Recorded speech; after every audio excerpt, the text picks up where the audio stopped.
From Cape Media Broadcasting Center, good afternoon. My name is Moige William. Welcome to the broadcast on this third day of August, the year being 2023. 1 minute to the top of the hour. Time to bring you up to speed on what has been taking shape across the country and even beyond. This is News Now here on TV 47. Now, top on our focus this particular afternoon, President William Ruto has today launched the first virtual public university at Konza Technopolis in Machakos County. The head of state has appointed Equity CEO James Mwangi as the chancellor of the university, saying the open charter will raise the status of the university in the country. Sentiments echoed by Prime Cabinet Secretary Musalia Mudavadi.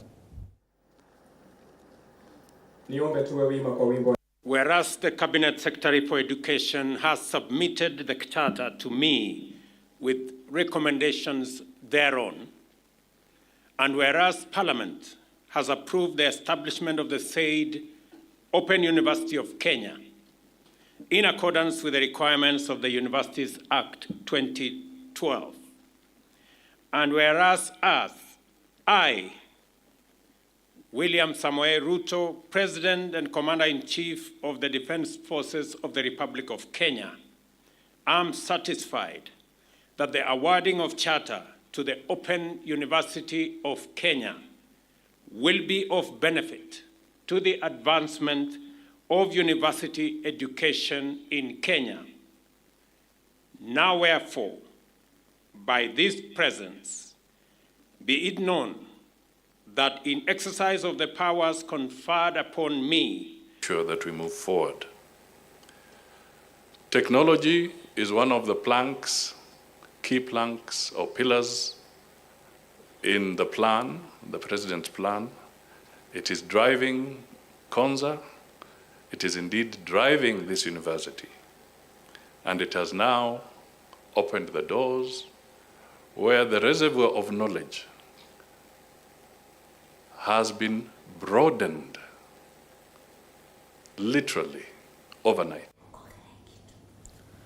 The Kenya Kwanza leaders from Embu County have applauded the party leadership for nominating Governor Cecily Mbarire as part of the team that will represent the ruling party in the Kenya Kwanza Azimio Dialogue. Speaking during the commissioning of Ando Akiome Earth Dam in Mbeere North, Area Member of Parliament Geoffrey Rocco said the Kenya Kwanza team is up to the task while urging them not to discuss any matters outside the issues underlined by the party.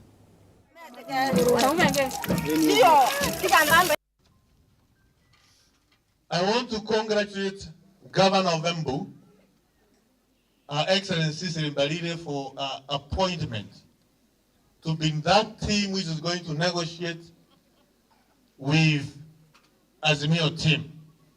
It is an A list, which is an A team, which has been forwarded by Kenya Kwanza leadership, led by Kimani Ichung'wa.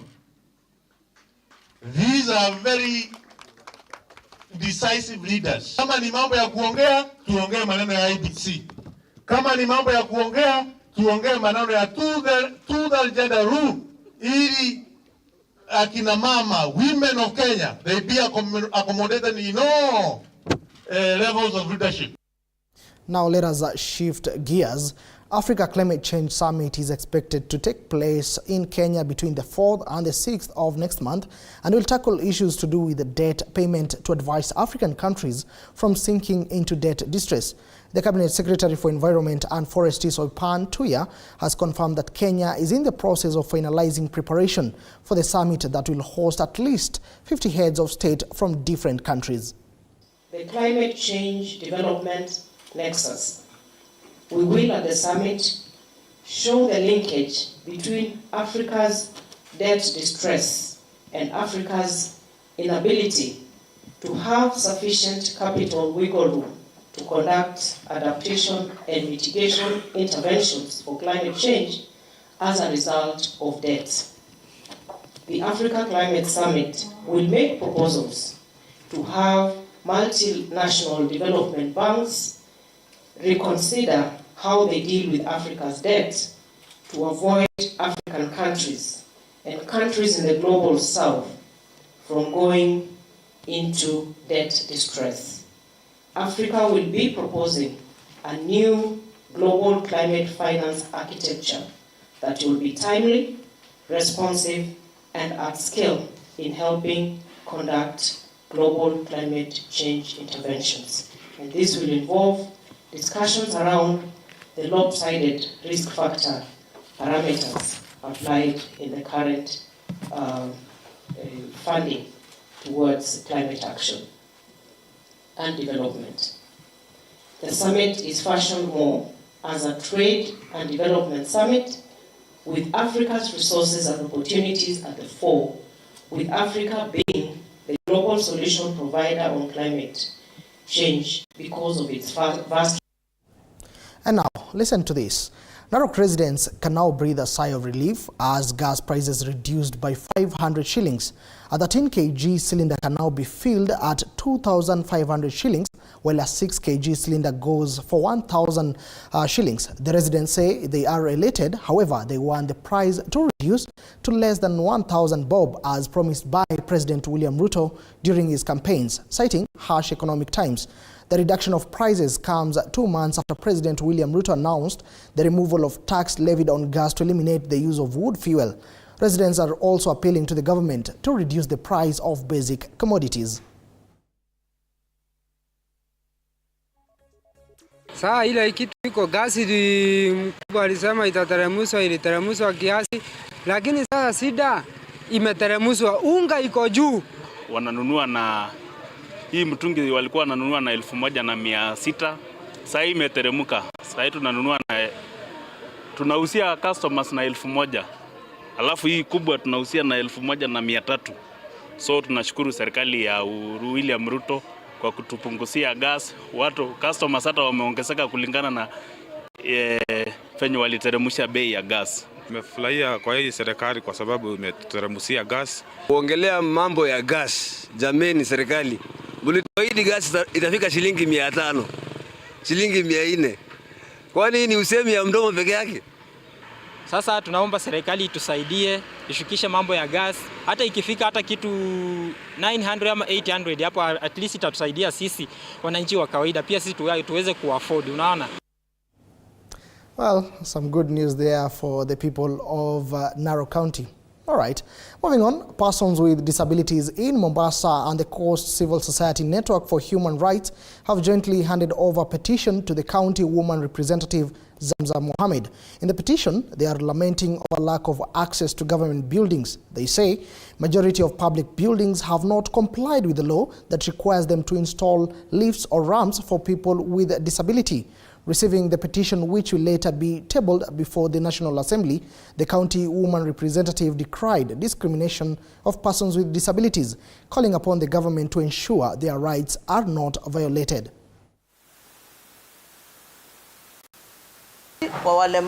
Huwezi kuweka floors like 10 and you have no lift there, then you are telling some people that they can't get to some buildings in the same country. The law on persons living with disability, even as it is, we are saying it is bad, but even as it is, it has provisions that says people must be able to access services and buildings. Started last year when we started to demonstrate because of these buildings, because we cannot access services. The National Disability Policy recognizes accessibility as a cross-cutting concern that should remain an underlying consideration in the built environment, information and services. Walemavu wamekuwa wakiangaliwa kwa jicho la dharau katika serikali hii. Hata ukiangalia mashirika ambayo yako ama ukiangalia katika makampuni, wana haki ya kupewa hata employment opportunities, lakini unapata katika yale mashirika huwezi kupata walemavu. Ile percentage yao ya walemavu katika kila shirika, kila kampuni, katika maofisi ya serikali, tunapata hawajapewa kipaumbele.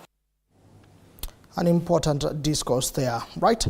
Now let us move from coastal region now to the central region, where Kiriri residents in Kiambu County are experiencing water shortage. The residents are depending on the rains to quench their thirst, and when the rainfalls fails, they have to travel long distance in search of the rare commodity.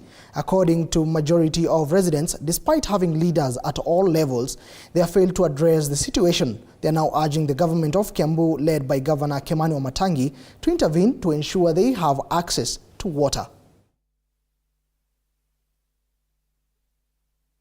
Kwa majina mimi naitwa Samuel Kariuki Monywa. Mimi ni chairman wa hii kijiji ya Kirere. Mifereji yenye tuko nayo ni sisi tumeweza kujinunulia, na ukiangalia wazazi hao kuambia watoe pesa ya kununua mifereji, ni kweli hawana hiyo pesa. Kwa hivyo wanatoa kidogo yenye wako nacho, na pengine tunaweza enda tunaomba kidogo hapo, tunapewa na wasamaria, tunachanganya. Sasa hiyo mifereji yenye hatuko nayo, tunaomba serikali iingilie kati ndio ikuje itupe. Na wabia wa Matagi atutasaidie sana na maji. Utusaidie please, na kuomba utusaidie. Mungu ukituomba, Mungu atasaidia wewe, hata wewe. Sasa mimi naomba miperesi, naomba atusaidie kwa nyumbani igie sana kwa maji. Kwa majina yangu mimi naitwa Isaac Mwaura ama wa Mso. Pia ningekuomba gavana wetu, tuko na shida pia, wacha mambo ya barabara. Maji tuko na shida. Ukuje ututoboree boho ingine moja ama tatu, ndio watu wale wako area hii kupakana na mpaka ya Kikuyu agarau tupate maji. And you have heard it from one so quite some place. Now let us shift focus. The Kenya National Union of Teachers Taita Taveta Branch Secretary General Lennox Mshila has supported the recommendations by the Presidential Working Party on education reforms, noting that if implemented fully, it will shape the education system in the country. Speaking in Taita Taveta during a meeting with other education stakeholders, Lennox has urged the government to keep its promise on funding schools in a bid to ensure the new competency-based curriculum is successful. Kwamba wameanza kuona ni jambo na mfumo ambao utaelekeza watoto wetu katika njia ya kuwajenga holistically. Kuna swala lile ambalo wamesema wanaondoa mamlaka kutoka kwa mwajiri ambaye ni TSC wayapeleke kwa ministry. Kile tungesema hilo sehemu ni vizuri liweze kukaliwa vizuri, likaliwe na tulichunguze kwa undani, kwa sababu tusije tukarudi ile miaka ya nyuma 1967 kabla TSC haijaanzishwa. Kulikuwa na matatizo, na yale matatizo yalipoonekana ndio tukatetea, na sisi kama NAT ndio tulitetea the creation of TSC. Kwa hivyo tuketi na wale wakubwa wetu waweze kuketi, na pia tuweze kutoa maoni kuona kwamba sawa mamlaka yapunguzwe, lakini yasitolewe yote, na yale yanayotolewa yawe ni kwa manufaa, kwa sababu tunalinda kusije kukawa na mgawanyiko kati ya walimu. Tumeona kwamba mwalimu mkuu anapaswa sasa, endapo haya mapendekezo yatapita, atakuwa anamekuwa answerable direct to the ministry, no longer to TSC. Na wale walimu wengine watakuwa wanajibu kwa TSC. Away from that, litigants and other court users in Thika, Kiambu County have every reason to smile after Thika Law Courts introduced an electronic case filing system where they can file cases online using a mobile phone at the comfort of their houses. This comes at a time when the courts are undergoing transformation while grappling with a myriad of challenges of overcrowding and backlog of cases. Addressing the press from her office, Thika Chief Magistrate Stella Atambo said the e-filing system launched recently at Kiambu by Chief Justice Martha Koome is a great milestone towards the ongoing judicial reforms, and it endeavors in enhancing and bringing quality services closer to mwananchi and even pay for court fees via mobile or credit cards. What I want to appeal to the public about is that at the Thika Law Courts station, we have a customer care desk, we have a help desk where we are welcoming our litigants, our customers. Those who are not able to do the e-filing on their own, we have a help desk where we have an officer. We have designated an officer who is permanently stationed there to help the members of the public as they walk in. And this is how keen we are to have the e-filing progress to another level. Mtambo inaendelea vizuri kwa maana hata zamani file ilikuwa napotea, lakini sasa ipotei. Ukija unaipata vizuri. Nimeonyeshwa kila kitu na nikayajua hata namba ya case. Nashukuru kwa maana imefundishwa sahihi. E-filing is a good thing. It is helping in terms of case management. In terms of time, yes, it is efficient because you don't have to come to court to the registry. You can file any document from your office, so it's a good thing. Elsewhere, the Association of Kenya Feed Manufacturers, that is AKEFEMA, is now appealing to the national government to open a duty-free window for the importation of yellow maize in the country to address the skyrocketing cost of animal feeds. Speaking during a stakeholders meeting that had brought together over 20 feeds manufacturers and dairy farmers in Embu County, the stakeholders revealed that Kenya is not in a position to produce enough maize to meet the high demand. Secretary General AKEFEMA Benson Kamau claims the unavailability and high cost of raw materials has forced millers to make importations from COMESA countries by 90%, putting pressure on white maize, thus raising initial cost to address the shortage. They have appealed to the government to irrigate more land and facilitate farmers to produce more.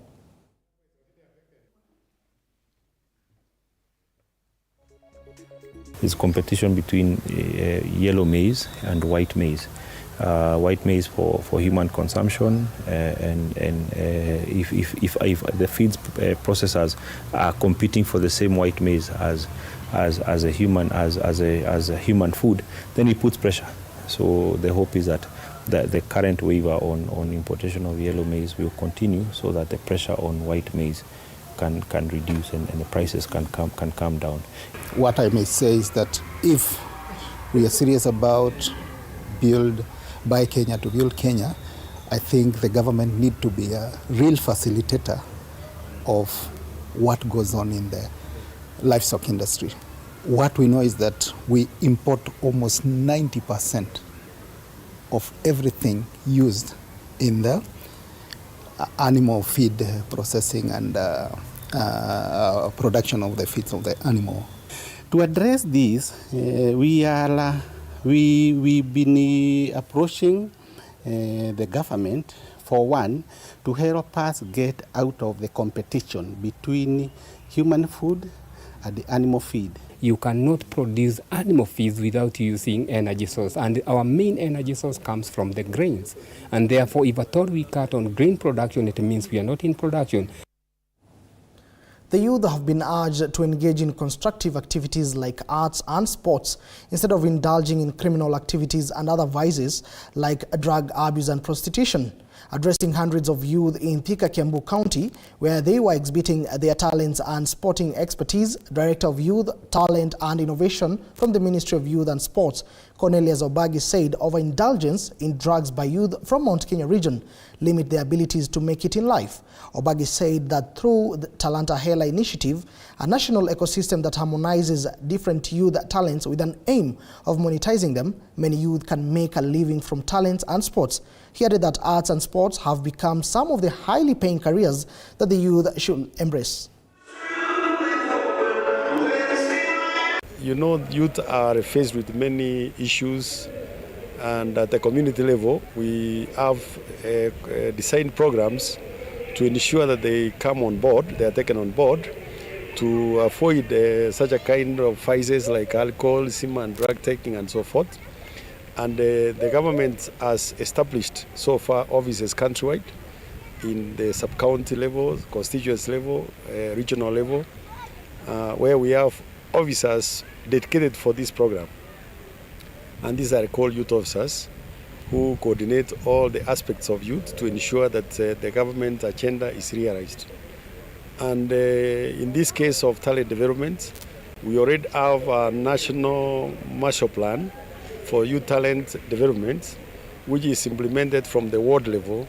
And these young people are actually, if they are talented and they have any innovation they are making, they report to the youth office to give information of their profile so that the government can track and constitute the supports within the ecosystem in the Talanta era.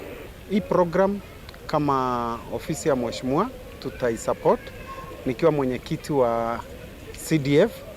Juzi tulikuwa hapa tu tukiwa na youth talent na tulitumia hawa watu sana kwa kukusanya na kujipanga na tukaona Thika tuko na uhai. Ningeomba kama gavana hivyo MCA na MP waweze kutushikilia kwa hii talent yetu. Pia watusaidie pia na pesa na hall ya kumanage go through Kenya tunapitianga. The National Transport and Safety Authority Coast Regional Manager Eva Nyawera has today met with all driving school stakeholders drawn from the region to discuss challenges faced during the profession's training. System failure has been outlined as the major challenge following a transition from NTSA Teams system to the newly launched eCitizen. The stakeholders have lamented over loss of data, which has made it difficult for students applying for driving licenses. The NTSA regional manager has, however, promised to address the grievances while stressing on the need to comply with regulations provided to ensure all driving schools produce professional drivers to guarantee road safety at all times. Hiyo ndio tulikuwa tunauliza this others aliko kwa system ile nyingine asiko hapa wengine mwanafunzi akiangalia on the other side ya party na the other side anapata hakuna na wengine wamepoteza their classes. But I think bila me promise they wrong to address it. And since itakuwa kwa kule juu kwa national itakuwa addressed and we expect ifanyike with the speed. Maana there are so many students making work on problems ili waweze kupata their VAT vyao. To have a driving license, some of them hiyo ni degree. Wengine wakiwa na driving license that's a degree. Kuikosa and that is like missing a job somewhere. You understand there was an issue with the eCitizen platform, and I know that that body has done a lot to ensure that the system are back, and for sure most of them are back, and I can tell you here in Mombasa we are able to work, and I think we are good. So what we stressed on is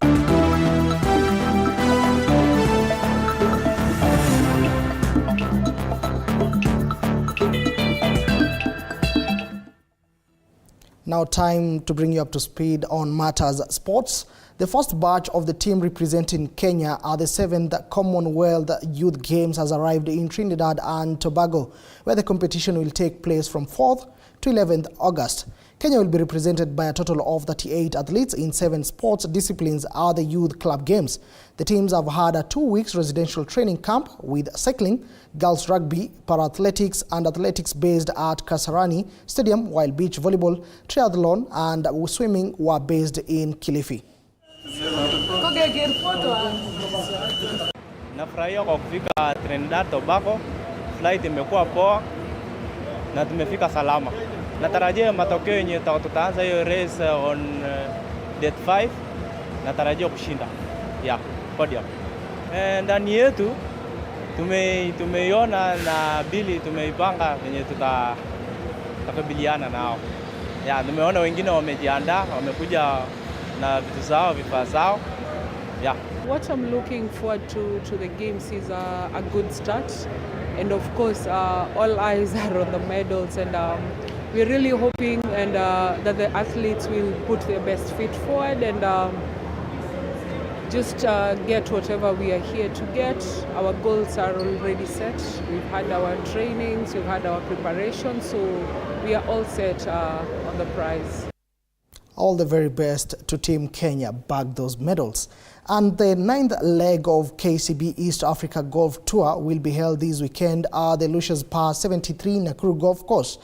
The weekend's tourney has attracted over 200 golfers who will converge at the Nakuru-based facility, where 2 teams are expected to qualify for the tour's grand finale set for November at the Karen Country Club.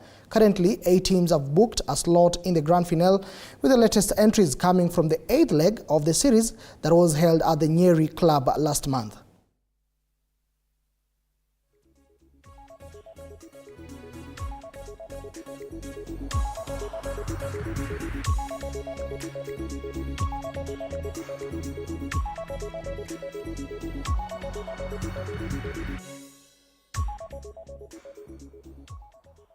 And with that piece from KCB, East African Golf Tour.